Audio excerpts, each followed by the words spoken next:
2 Samuel 18. And David numbered the people that were with him, and set captains of thousands and captains of hundreds over them. And David sent forth a third part of the people under the hand of Joab, and a third part under the hand of Abishai, the son of Zeruiah, Joab's brother, and a third part under the hand of Ittai the Gittite. And the king said unto the people, I will surely go forth with you myself also. But the people answered, You shall not go forth, for if we flee away, they will not care for us, neither if half of us die will they care for us. But now you are worth 10,000 of us. Therefore now it is better that you succor us out of the city. And the king said unto them, What seems you best, I will do. And the king stood by the gate side, and all the people came out by hundreds and by thousands. And the king commanded Joab and Abishai and Ittai, saying, Deal gently for my sake with the young man, even with Absalom. And all the people heard when the king gave all the captains charge concerning Absalom. So the people went out into the field against Israel, and the battle was in the wood in Ephraim, where the people of Israel were slain before the servants of David, and there was a great slaughter that day of 20,000 men. For the battle was there scattered over the face of all the country, and the wood devoured more people that day than the sword devoured. And Absalom met the servants of David, and Absalom rode upon a mule. And the mule went under a thick bough of an oak tree, and his head caught hold of the oak. And he was taken up between the heavens and the earth, and the mule that was under him went away. So Absalom, I guess he gets his head caught in this branch, and the mule goes out from under him and basically hangs him there, it looks like. It says, A certain man saw it and told Joab and said, Behold, I saw Absalom hanged in an oak. And Joab said unto the man that told him, And behold, you saw him, and why did you not smite him there to the ground? Remember, David said, Don't hurt him. It's Joab, he's out for him. And he says, I would have given you 10 shekels of silver and a girdle. And the man said unto Joab, Though I should receive 1,000 shekels of silver in my hand, yet would I not put forth my hand against the king's son. For in our hearing the king charged thee, and Abishai, and Ittai, saying, Beware that none touch the young man Absalom.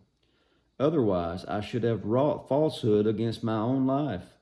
For there is no matter hid from the king, and thou thyself would have set yourself against me. Then said Joab, I may not tarry with you. And he took 3 darts in his hand, and thrust them through the heart of Absalom, while he was yet alive in the midst of the oak. And the young men that bare Joab's armor compassed about, and smote Absalom, and slew him.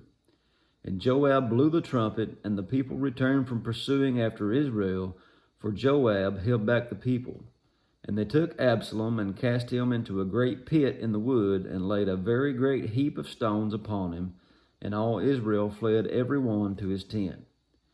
Now Absalom in his lifetime had taken and reared up for himself a pillar, which is in the king's dale, for he said, I have no son to keep my name in remembrance.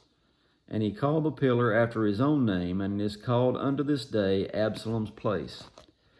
Then said Ahimaaz, the son of Zadok, Let me now run and bear the king tidings, how that the Lord has avenged him of his enemies. And Joab said unto him, You shall not bear tidings this day, but you shall bear tidings another day. But this day thou shalt bear no tidings, because the king's son is dead. Then said Joab to Cushai, Go tell the king what you've seen. And Cushai bowed himself unto Joab and ran. Then said Ahimaaz, the son of Zadok, yet again to Joab, But howsoever, let me, I pray you, also run after Cushai.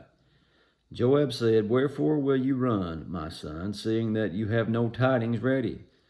But howsoever, said he, let me run and see. He said unto him, Run. Then Ahimaaz ran by the way of the plain, and overran Cushai. And David sat between the 2 gates, and the watchman went up to the roof over the gate unto the wall, and lifted up his eyes, and looked, and behold, a man running along. And the watchman cried and told the king, and the king said, If he be alone, there is tidings in his mouth. And he came apace and drew near. And the watchman saw another man running. And the watchman called unto the porter and said, Behold, another man running alone. The king said, He also brings tidings. And the watchman said, Methink the running of the foremost is like the running of Ahimaaz the son of Zadok. And the king said, He is a good man, and comes with good tidings. And Ahimaaz called and said unto the king, All is well. And he fell down to the earth upon his face before the king, and said, Blessed be the Lord thy God, which has delivered up the men that lifted up their hand against my lord the king. And the king said, Is the young man Absalom safe? And Ahimaaz answered, When Joab sent the king's servant and me thy servant, I saw a great tumult, but I knew not what it was. And the king said unto him, Turn aside and stand here. And he turned aside and stood still. And behold, Cushai came, and Cushai said, Tidings, my lord the king, for the Lord has avenged thee this day of all them that rose up against you. And the king said unto Cushai, Is the young man Absalom safe? Cushai answered, The enemies of my lord the king, and all that rise up against you, and do thee hurt, be as that young man is. And the king was much moved, and went up to the chamber over the gate, and wept. And as he wept, thus he said, O my son Absalom, my son Absalom, would God I had died for you. O Absalom, my son, my son. And that's it for 18. God bless you guys. Have a good weekend.